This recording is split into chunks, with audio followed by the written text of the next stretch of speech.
anuman o Diyos sakit karamdaman o God na dadapo sa kanilang mga katawan, sa katawan ng kanilang mga pamilya, na hindi magkakaroon ng kagalingan.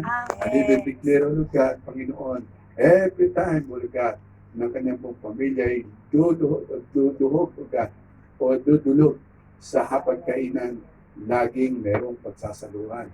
Ama, maraming po salamat. Let this year 2026, as we declare already, O God, it will be a year of breakthrough. Sa buhay ng bawat isa, in Jesus' name. Amen. Now at the count of 3, you may clap at the candle. Pero huwag niyo muna pag-ahati-hatian ng cake. Gamitin pa yung mamaya sa film service. Okay? 1, 2, 3. Ayun. Ano ba yan?